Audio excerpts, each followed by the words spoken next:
மீனா, கவலைப்படாதீங்க மீனா, நிச்சயமாக எல்லாம் சரியாயிடும்னு ஸ்ருதி மீனாவுக்கு ஆறுதல் சொல்லிகிட்ருக்காங்க.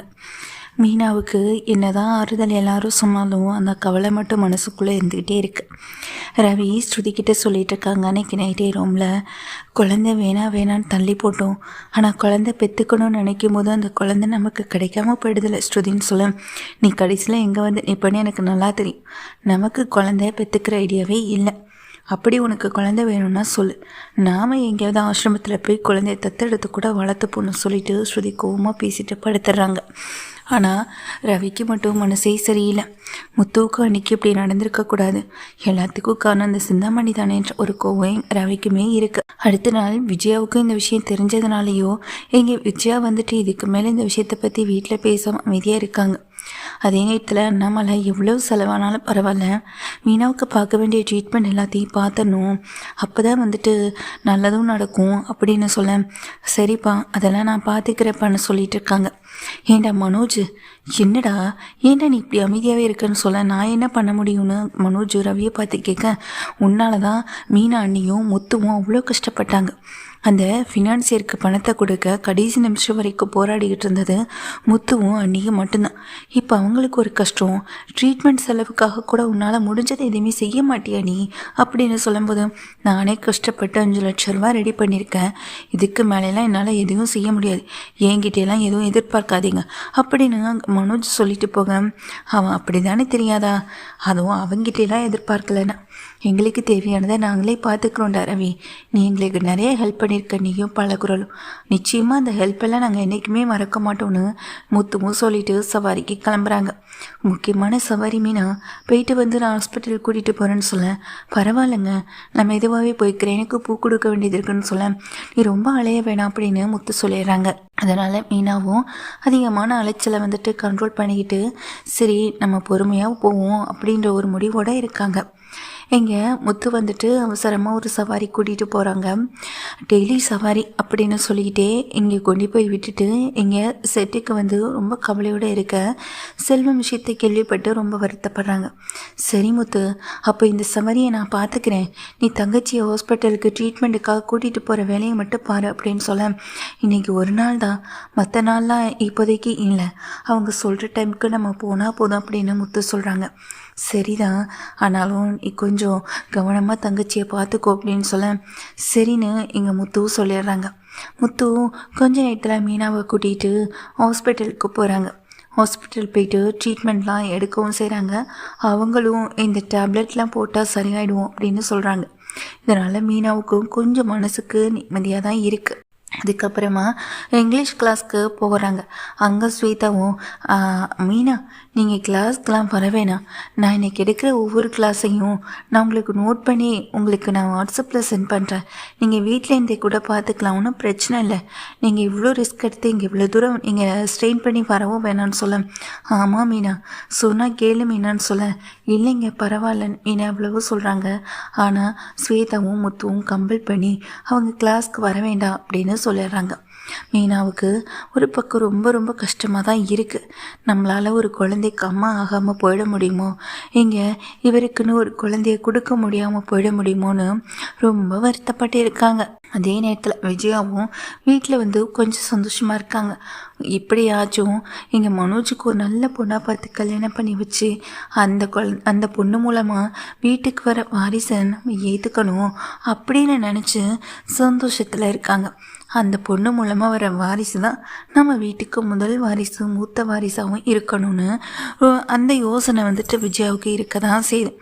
முத்து எப்போதும் போல் சவாரிகளை மட்டுமே பார்த்துக்கிட்டு இருக்கவும் செய்கிறாங்க.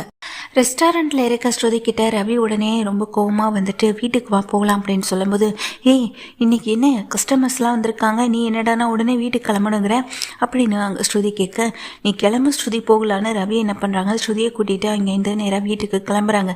என்னாச்சுன்னு கேட்டுக்கிட்டே இருக்க, நீ பதிலே சொல்ல மாட்டேன், ஏதாச்சும் பிரச்சனையா, அந்த நீதி ஏதாச்சும் பிரச்சனை பண்ணாலா, எதுவாக இருந்தாலும் சொல்லு ரவி அப்படின்னு கேட்க, நீ வா ஸ்ருதி அப்படின்னு ஸ்ருதியை கூட்டிகிட்டு நேராக வீட்டுக்கு வராங்க. அம்மா அம்மான்னு கூப்பிடும்போது இங்கே விஜயா வந்துட்டு வெளியே வராங்க. கூடவே எங்கள் அண்ணாமலை வராங்க. அண்ணன் இங்கே அப்படின்னு சொல்லிட்டு கேட்குறாங்க. முத்து வந்துட்டு இப்போ கொஞ்சம் நேரத்தில் வந்துடுவார்னு மீனா சொல்லும்போது, என்னாச்சு ஸ்ருதி, ஏதாச்சும் பிரச்சனையான ஸ்ருதி கிட்ட வந்துட்டு மீனாவும் கேட்குறாங்க. அதே தான் நானும் கேட்டுக்கிட்டே இருக்கேன். ஆனால் ரவி எந்த பதிலும் சொல்லாமல் வீட்டுக்கு என்னை கூட்டிகிட்டு வந்துட்டான். என்னாச்சுன்னு கேட்டால் எந்த பதிலும் சொல்ல மாட்டான். என்ன தாண்டா பிரச்சனை உனக்கு அப்படின்னு ரவியை பார்த்து கேட்குறாங்க ஸ்ருதியும். அம்மா நீங்கள் இப்படி பண்ணுவீங்கன்னு நான் நினச்சி கூட பார்க்கவே இல்லைன்னு சொல்ல, நான் என்ன பண்ணேன், இப்போ எதுக்கு வந்ததும் வராமா நீ என்கிட்ட கோவப்படுற? முத்து தான் எப்போ பார்த்தாலும் வீட்டுக்கு வந்ததும் என்னையை கூப்பிட்டு திட்டுவான், இல்லைன்னா மனோஜை கூப்பிட்டு திட்டுவான். இப்போ என்ன புதுசாக இருக்கு? என்ன அவன் இல்லாத குறையை நீ தீர்த்து வைக்கலான்னு முடிவு பண்ணிட்டியா அப்படின்னு சொல்ல, நான் ஒன்றும் யார் குறையும் தீர்க்கறதுக்காக வரல. நீங்கள் எவ்வளோ பெரிய தப்பான ஒரு விஷயத்த பண்ணிக்கிட்டு இருக்கீங்கன்னு தெரியப்படுத்திட்டு போகலான்னு தான் வந்தேன் அப்படின்னு சொல்கிறாங்க ரவியும். என்னடா சொல்கிற அப்படின்னு அண்ணாமலை கேட்க, ஆமாப்பா, அந்த சிந்தாமணி கூட வேலை பார்த்துக்கிட்டு இருந்தவன் எனக்கு ரொம்ப வேண்டப்பட்ட ஒரு ஆள். அவன்கிட்ட நான் கேட்டிருந்தேன், அன்னைக்கு இவ்வளோ பெரிய விஷயத்த பண்ணவன் திரும்பவும் அண்ணியை தொந்தரவு பண்ண மாட்டான்னு என்ன நிச்சயம்? அதனால தான் சிந்தாமணி என்ன பண்ணாலும் என்கிட்ட சொல்லுன்னு சொல்லியிருந்தேன். அவனுக்கும் என் மேலே ஒரு தனிப்பட்ட அன்பு மரியாதை இருக்குது. சிந்தாமணி அவன் கேட்டு உதவி பண்ணாதப்போ அப்போ தான் நான் உதவி பண்ணியிருக்கேன். அதனால தான் அவன் என்கிட்ட நான் என்ன சொன்னாலும் செய்வான் அப்படின்னு சொல்கிறாங்க. என்னடா சொல்கிறேன்னு கேட்குறாங்க இங்கே அண்ணாமலையும். ஆமாப்பா, அவன் தான் என்கிட்ட இந்த விஷயத்த சொன்னான். அம்மா சிந்தாமணியை பார்த்து பேசியிருக்காங்கன்னு சொல்ல, சிந்தாமணியை பார்த்து விஜயா பேசுகிறதுக்கு என்ன இருக்குது? சிந்தாமணிக்கும் விஜயாவுக்கும் தான் பெரிய சண்டை பிரச்சனையெல்லாம் போயிட்டுருக்கேன்னு அண்ணாமலை சொல்ல, நம்ம எல்லாரும் அப்படி தான் நினச்சிட்டு இருக்கோம். ஆனால் அவங்களுக்குள்ளே வேறு டீலிங்கும் போயிட்டுருக்கும் போலேன்னு சொல்ல, அப்படிலாம் ஒன்றும் இல்லைங்க, சிந்தாமணியை வர வழியில் பார்த்தேன். அவள் தான் என்னை நிறுத்தி என்கிட்ட பேசினான். வீணா வம்புவும் பண்ண செஞ்சா. அதனால தான் அவளை நல்லா திட்டி விட்டு வந்தேன். மற்றபடி நான் ஒன்றும் அவகிட்ட ஃப்ரெண்டாலாம் இல்லை. அவள் பண்ண வேலைக்கு அவள் கூட திரும்ப ஃப்ரெண்டாக வேற பழகுவாங்களா? எதுக்கு திரும்ப அவகிட்ட ஃப்ரெண்டாக பழகி நான் இருக்கிற வேட்டையும் இழந்து நிற்கணுமா? அவள் கேடுகட்ட என்ன தெரிஞ்ச பிறகு அவகிட்ட நான் என்னங்க பேச போகிறேன் அப்படின்னு சொல்ல, பேசினது வீட்டு விஷயத்தை பற்றியோ இல்லை ஃப்ரெண்டாக இல்லை பற்றியோ கிடையாது. அம்மா பண்ண விஷயத்தை பற்றி அந்த சிந்தாமணி கேட்டிருக்காங்க அப்படின்னு சொல்ல, அம்மா பண்ணுற விஷயம் நம்ம வீட்டில் இருக்கவங்களுக்கு தெரியுதோ இல்லையோ, ஆனால் வெளியில் இருக்க சிந்தாமணிக்கு மட்டும் நல்லா தெரிஞ்சிருக்குன்னு சொல்ல, அப்போ தான் முத்து வரவங்க, என்னாச்சுரா ரவி, என்னாச்சு? இன்றைக்கும் இல்லாமல் இன்றைக்கி நீ கோவப்பட்டு பேசிக்கிட்டு இருக்க, அப்போல்லாம் நீ கோவப்படுற ஆள் இல்லையேன்னு அங்கேருந்து முத்து வந்து சொல்ல, ஆமாம் நானும் அதை தான் கேட்குறேன். ஆனால் இவன் தான் விஷயத்த சொல்லாமல் கத்திக்கிட்டே இருக்கான்னு அங்கே ஸ்ருதியும் சொல்கிறாங்க. விஷயத்த சொல்லுங்க ரவின்னு அண்ணாங்க மீனாவை கேட்க, ஆமாம் அண்ணி, சிந்தாமணிக்கிட்டே இவங்க பேசின விஷயம் முதல்ல என்னென்னு தெரியுமா அப்படின்னு சொல்லிட்டு, ஆனால் உங்ககிட்டேருந்து நாங்கள் இதை எதிர்பார்க்கவே இல்லைம்மா. எப்படி உங்களால் இப்படி நடந்துக்க முடிஞ்சுது? டாக்டரை பார்த்து அன்னைக்கு இவ்வளோ பெரிய பிரச்சனை இருக்குன்னு தெரிஞ்சுக்கிருக்கீங்க. அது மட்டுமா, அண்ணியும் அண்ணனும் சேர்ந்து அவ்வளோ பெரிய டாக்டர்கிட்ட ட்ரீட்மெண்ட்டுக்காகவும் போயிருக்காங்க. அவங்க ட்ரீட்மெண்ட் எடுத்து 1 வீக் தான் ஆகுது. அதுக்குள்ளே அவங்களுக்கு பாதி க்யூர் ஆகிடுச்சுன்னு அவங்க டாக்டரும் சொல்லியிருக்காங்க. ஆனால் இதை பற்றி கேட்க போகிறேன்னு சொல்லி அவங்களுக்கு இன்னும் குணமாகலைன்னு சொல்லுங்கள். குணமாகலைன்னு சொன்னால் மட்டும்தான் இப்போதைக்கு பேபியை பற்றி பிளான் பண்ணுறதை தள்ளி வைப்பாங்க. அப்போ தான் அவங்க நினச்ச மாதிரி அவங்க சந்தோஷமாக இருந்தாங்கன்னா இன்னும் கொஞ்சம் நாளையில் வந்துட்டு அப்போ தான் அவங்க நினச்ச மாதிரி ஆரோக்கியமான ஒரு குழந்தையும் பிறக்கும்.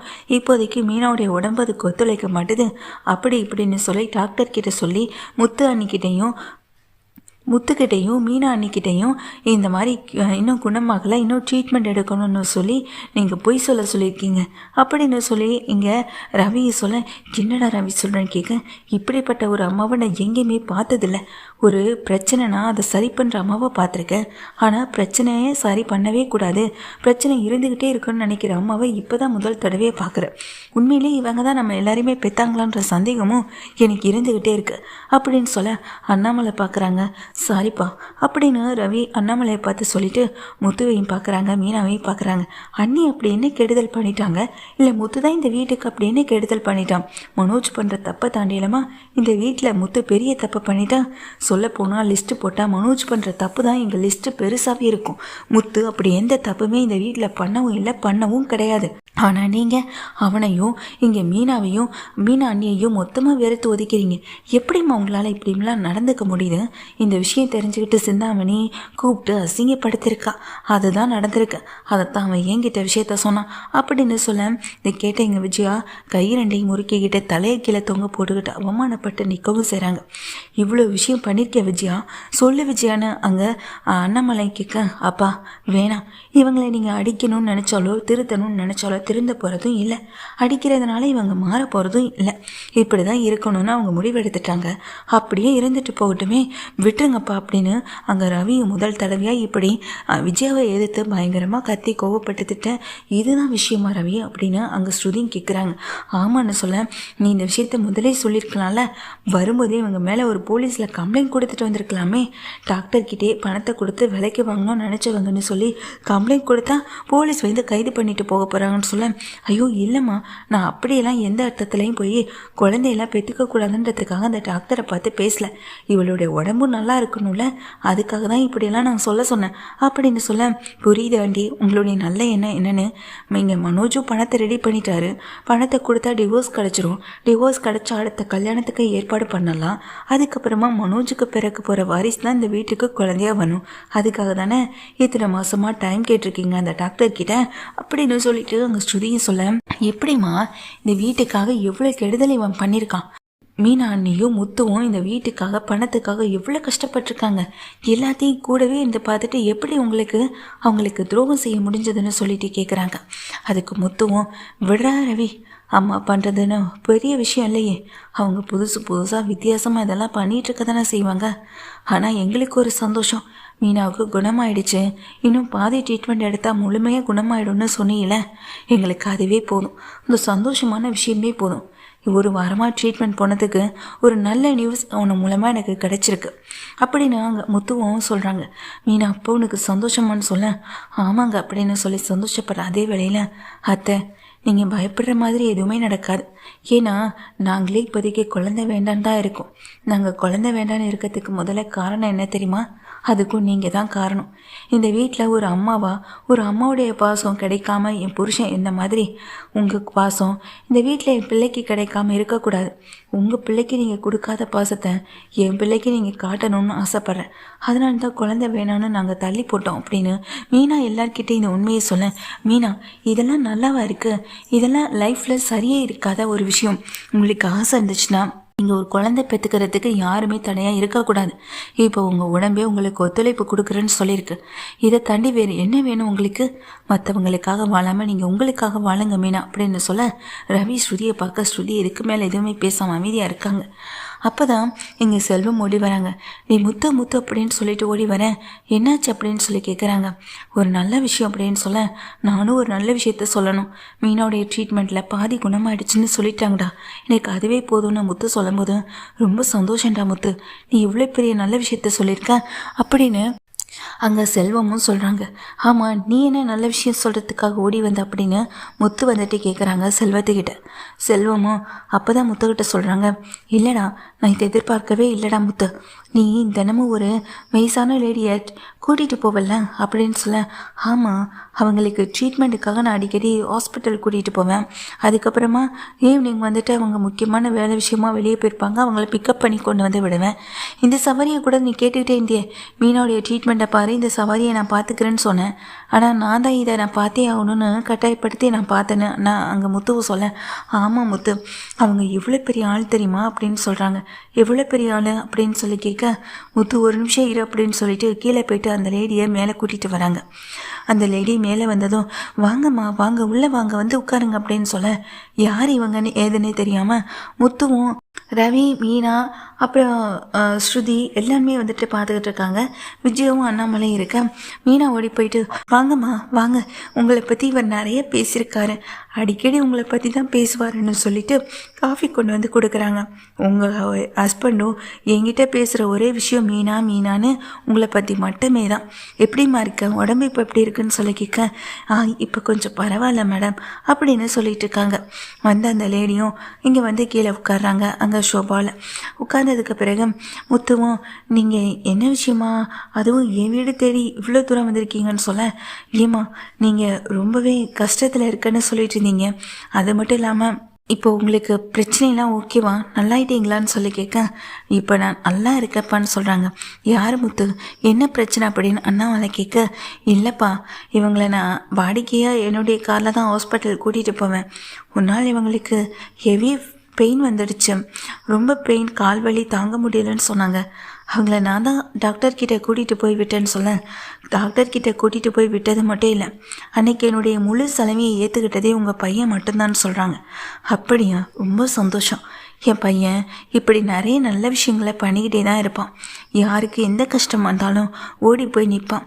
அவங்கிட்ட இல்லைனாலும் மற்றவங்களுக்கு கொடுத்து உதவணும்னு ஆசைப்படக்கூடியவன், இருக்கிறத வச்சு மற்றவங்களுக்கு உதவி செய்யக்கூடியவன் அண்ணாமலை பெருமையை சொல்ல, அதை அன்னைக்கே நான் புரிஞ்சுக்கிட்டேன்னு வந்திருக்க அந்த லேடியும் சொல்கிறாங்க. ஆமாம், இவனுக்கிட்டே ஒன்றும் இல்லையா, இவன் மற்றவங்களுக்கு உதவி செய்கிறானா அப்படின்னு விஜய் வாய் விட்டு சொல்ல, அதுக்கு அந்த வந்திருக்க லேடியும் சிரிச்சுக்கிட்டே முத்துவை மீனாவையும் பார்க்குறாங்க. அப்போ தான் வந்திருக்க அந்த லேடி முக்கியமான ஒரு விஷயத்த முத்துக்கிட்டையும் சொல்கிறாங்க, வீட்டில் இருக்க மற்றவங்கக்கிட்டையும் சொல்கிறாங்க. நீ நினைக்கிற மாதிரி நான் ஒன்றும் காசு இல்லாமல் இல்லைப்பா, அந்த ஹாஸ்பிட்டலில் என்னுடையதான்னு சொல்ல. என்ன மேடம் சொல்கிறீங்கன்னு அதண்டு போன எங்கள் முத்து கேட்குறாங்க. ஆமாப்பா, நீ தான் என்னை ட்ரீட்மெண்ட்டுக்காகலாம் அங்கே கூட்டிகிட்டு போவேன். கார் புக் பண்ணதுலேருந்தே என்னை கூட இருந்து நல்லா கவனிச்சுப்பேன். கூட யாரும் வரலன்றதுக்காக நீ மகனாட்ட என்னை கூட இருந்து பார்த்துக்க தான் செஞ்சேன். ஆனால் அதை நான் எப்படிப்பா மறைப்பேன்? ஹாஸ்பிட்டலுக்கு நான் என்ன தான் இவ்வளோ சாதாரணமாக போனாலும் அங்கே இருக்க புதுசாக வர ஸ்டாஃப்க்கு நான் யாருன்னே தெரியாது. அதனால தான் அவங்க அன்றைக்கி என்கிட்ட அப்படியே நடந்துக்கிட்டாங்க. அதனால தான் அதை பார்த்துட்டு உன்னால் தாங்கிக்க முடியாமல் நீ உன் பணத்தை எடுத்து எனக்காக செலவு பண்ணவும் செஞ்ச அப்படின்னு சொல்கிறாங்க. மேடம் அப்படின்னு அதிர்ச்சியோடு எங்கள் முத்து பார்க்க, ஆமாப்பா, நீ பண்ண உதவி ரொம்ப பெரிய உதவி. இந்த காலத்தில் யாரும் இப்படி செய்ய மாட்டாங்க.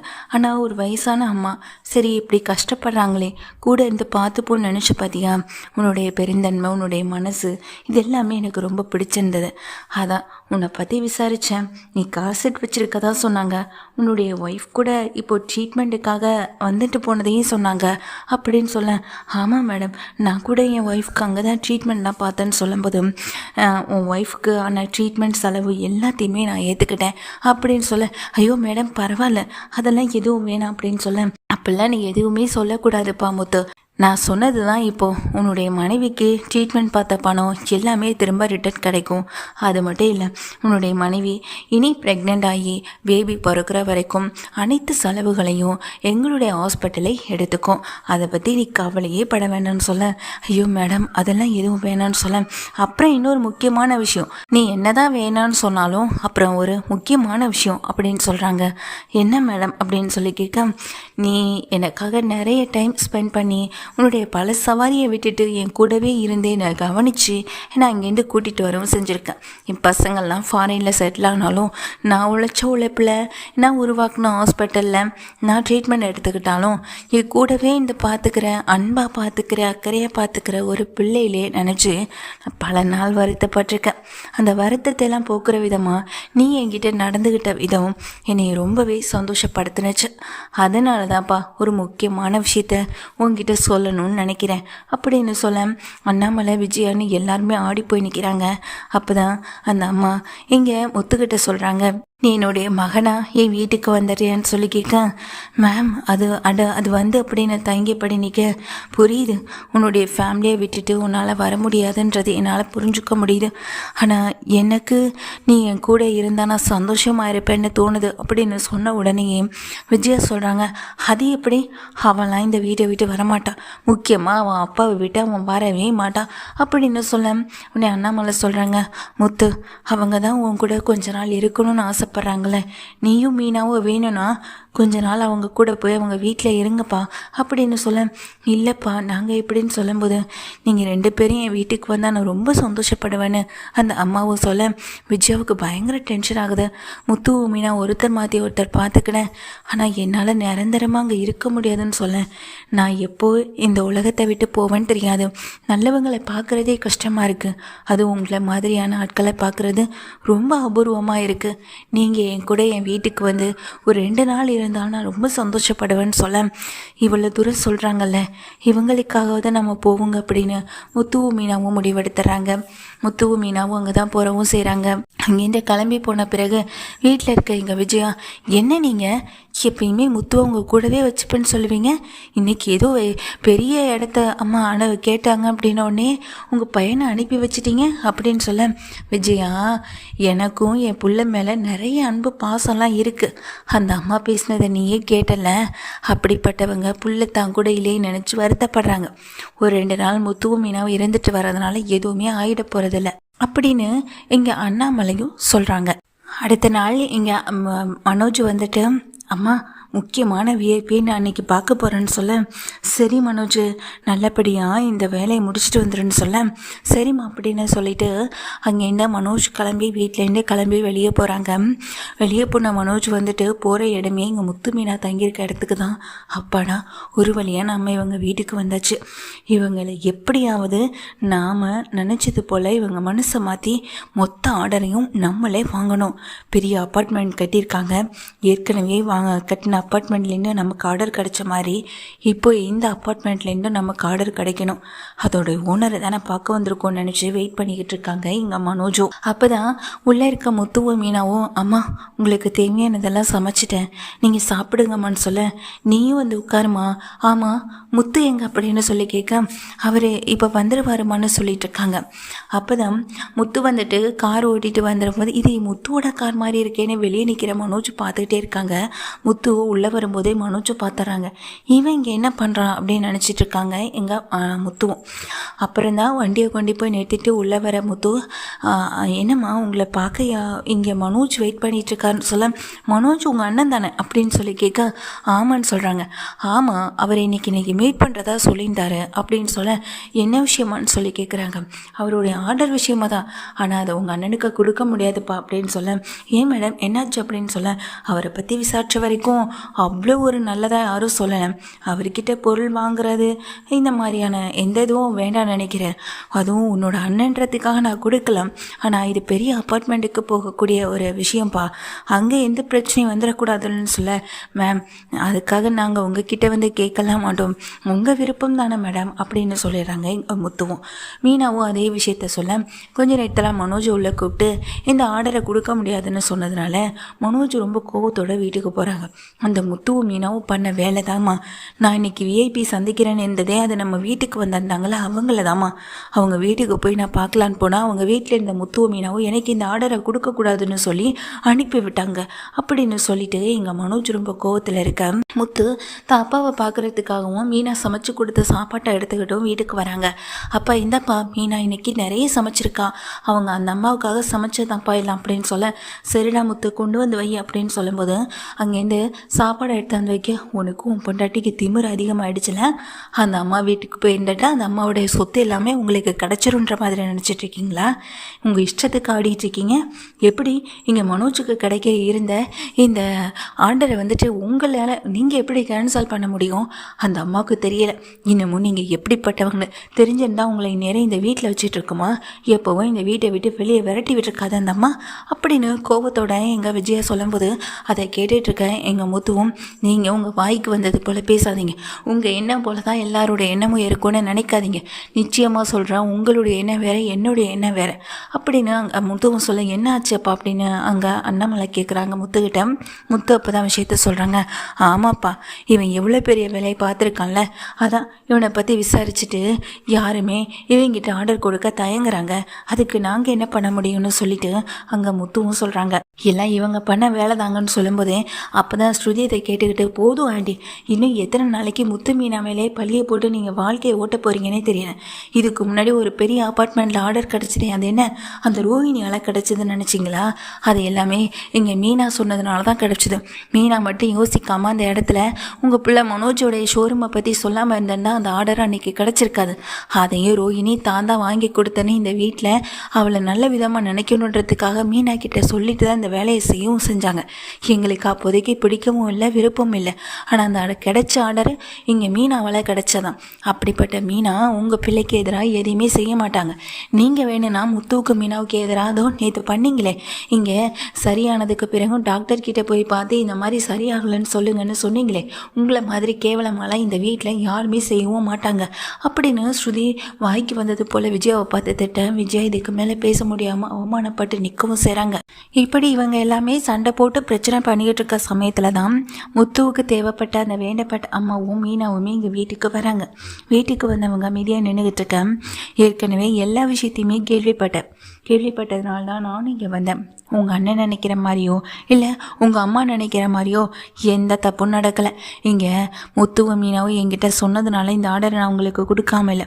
உங்கள் பையனையும் உங்கள் பையனுடைய திறமையை பற்றி வெளியில் விசாரித்ததுனால தான் இந்த ஆர்டரை உங்கள் பையனுக்கு கொடுக்கல. பேருக்கு பின்னாடி 1000 டிகிரி வேணாலும் போட்டுக்கலாம், ஆனால் சொந்தமாக மூளைன்றது வேணும். மற்றவங்க சொல் பேச்சு கேட்டு இங்கே வாழ்க்கையில் முன்னேறணும்னு நினைக்கிற எந்த ஒரு மனுஷனும், சொந்த புத்தி இல்லாமல் நினைக்கிற எந்த ஒரு மனுஷனும் நிச்சயமாக திறமை இல்லாத ஒருத்தன் தான் என்னை பொறுத்த வரைக்கும். கூடவே கூட்டிகிட்டு சுற்றுற நியூமராலஜின்னு ஒருத்தனை வச்சுக்கிட்டு வாழ்க்கையை ஓட்டிகிட்டு இருக்க இவரெல்லாம் நிச்சயமாக இன்னைக்கு என்னைக்குன்னு இல்லை என்றைக்குமே உழைக்க மாட்டார். அதிர்ஷ்டத்தை மட்டுமே நம்பி வாழ்கிற ஒருத்தர் எப்படி வாழ்க்கையில் சாதிக்க முடியும்? இப்படிப்பட்ட ஒருத்தரை நம்பி என்னுடைய எந்த விதமான ஆர்டரையும் நான் அவருக்கு கொடுக்கணுன்ற விருப்பமும் இல்லை அப்படின்னு சொல்கிறாங்க. இதை கேட்டதும் விருப்பம் இல்லைன்னா அதை சொல்ல வேண்டியதானே? அதுக்காக என் பிள்ளைக்கு இங்கே திறமை இல்லை, அது இல்லை, இது இல்லைன்னு நீங்கள் என்ன வேணாலும் சொல்லுவீங்க, அது எல்லாத்தையும் நான் கேட்டு அமைதியாக வேற இருக்கணுமா அப்படின்னு அங்கே விஜயா கத்துறாங்க. அதுக்கு அந்த அம்மாவும், நீங்கள் உண்மையை சொன்னால் எந்த அம்மாவாலையும் ஏற்றுக்க முடியாதான், ஆனால் அதுவே உங்கள் மற்ற 2 பசங்களும் உண்மையிலே சொக்க தங்கம்மா. அப்படிப்பட்ட பசங்களை நீங்கள் கொண்டாடாமல் இப்படி திறமை இல்லாத ஒரு பையனை தூக்கி வச்சு கொண்டாடுறதான் எனக்கும் பிடிக்கலை, அது மற்றவங்களுக்கும் பிடிக்காதுன்னு நானும் நினைக்கிறேன். தப்புன்னா அதை தப்புன்னு சொல்லி வழங்கம்மா, அப்போ தான் அவங்க திரும்ப அந்த தப்பை பண்ண மாட்டாங்கன்னு சொல்ல எனக்கு தெரியும் என் பசங்களை எப்படி வளர்க்குறதுன்னு. இதில் நீங்கள் தலையிட வேண்டாம் அப்படின்னு சொல்ல நானும் உங்கள் விஷயத்தில் தலையிடுறதுக்காக வரல. முத்து மீனா கிட்ட ஒரு பெரிய பொறுப்பை ஒப்படைக்கணும், அது அவங்க அப்பா முன்னாடி நடந்தால் நல்லா இருக்கும்னு ஆசைப்பட்டேன். அவங்க அப்பான்னா அவங்களுக்கு ரொம்ப பிடிக்கும்ல, அதுக்காக தான் நான் வீட்டுக்கு வந்தேன்னு சொல்ல என்ன பொறுப்பு? அப்படி என்ன பொறுப்பை இங்கே முத்துவுக்கு ஒப்படைக்க போகிறீங்க? முத்துவும் மீனாவுமே படிக்காதவங்களை நம்பி நீங்கள் என்னத்தை ஒப்படைக்க போகிறீங்கன்னு சொல்லி கேட்க அதுக்கு அங்கே அந்த அம்மாவும் சொல்கிறாங்க, முத்துவும் மீனாவையும் கூப்பிட்டு இங்கே வாங்க அப்படின்னு அவங்க அப்பாவையும் கூப்பிட என்னம்மா என்ன விஷயம்னு சொல்லி கேட்குறாங்க. இந்த மொத்த பொறுப்பையும் உங்கள் பையன்கிட்டே நான் ஒப்படைக்கிறேன்னு சொல்லிட்டு ஒரு சாவி எடுத்து கொடுக்குறாங்க. என்னம்மா எனக்கு எதுவுமே தெரியாது, எங்கள் அம்மா சொல்கிற மாதிரி நான் பெருசாக எந்த படிப்பும் படிக்கலை, மீனாவுமே சரியாக படிக்கலைன்னு சொல்ல படிப்பு தான் முக்கியம் இல்லைன்னு ஒன்றும் இல்லைப்பா, திறமை இருந்தாலே போதும். இது என்னுடைய கம்பெனி பற்றின எல்லா டீட்டெயில்ஸோடைய சாவியே இங்கே தான் இருக்குது. நான் ரொம்ப நாளைக்கு அப்புறம் உங்களை வீட்டுக்கு கூட்டிகிட்டு போன நேரமோ என்னமோ என் பையன் என்னை வெளிநாட்டுக்கே கூட்டிகிட்டு போகிறேன்னு சொல்லிட்டான்.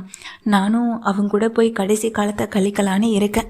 ஆனால் ஊரில் இருக்க மற்ற ப்ராப்பர்ட்டிஸ் எல்லாத்தையும் சரியாக பார்த்துக்கணுன்னா உங்களை மாதிரி ஒருத்தரால் தான் முடியும். அதுக்காக தான் நான் இத்தனை நாள் காத்துக்கிட்டு இருந்தேன். இந்தாங்கப்பா எல்லாத்தையும் பொறுப்பாக எடுத்து நடத்துக்கோங்க அப்படின்னு சொல்லி ஒப்படைக்கிறாங்க. ஹாஸ்பிட்டல் பொறுப்பு, கம்பெனி பொறுப்புன்னு ஏகப்பட்ட பொறுப்பை எங்கள் கையில் ஒப்படைக்க முத்துவும் மீனாவும் திகைச்சு போய் நிற்கிறாங்க. அது மட்டும் இல்லை, நான் தங்கியிருந்த வீட்டில் நான் மட்டும்தான் இருந்தேன். அந்த வீட்லேயும் நீங்கள் 2 பேருமே இருந்துக்கலாம். அந்த வீட்டில் நீங்கள் எத்தனை நாள் எவ்வளோ நாள் வேணாலும் சந்தோஷமாக இருந்துக்கலாம் அப்படின்னு சொல்லிட்டு அந்த ஒப்படைக்கவும் செய்கிறாங்க. அது மட்டும் இல்லாமல் மாதம் அக்கௌண்ட்டில் உங்களுக்கு பணம் ஏறிக்கிட்டே இருக்கும், அதை பற்றி நீங்கள் கவலைப்படைய வேண்டியதில்லைன்னு சொல்லும்போது முத்துவும் மீனாவும் அதிர்ச்சியோடு நிற்க விஜயா வாயை பிளந்தபடி நிற்கிறாங்க. திறமன்றதுக்கு கிடைச்ச ஒரு அங்கீகாரம் தான் இதுன்னு அவங்க முகத்தில் கரிய பூசவும் செய்கிறாங்க. விஜயா முகத்தில் ரவி ஸ்ருதின்னு கைத்தட்டலோடு இந்த வரவேற்கவும் செய்கிறாங்க. முத்து மீனாவுக்கு இருந்த பிரச்சனையை தாண்டி இப்போ அவங்க வாழ்க்கையில் ஜெயிச்சதுக்கு காரணம் அவங்க நல்ல எண்ணமும் அவங்களுடைய திறமையும் மட்டும்தான். ஆனால் அது புரியாத மனோஜ் இன்னும் முட்டாளாவே இருக்காரு.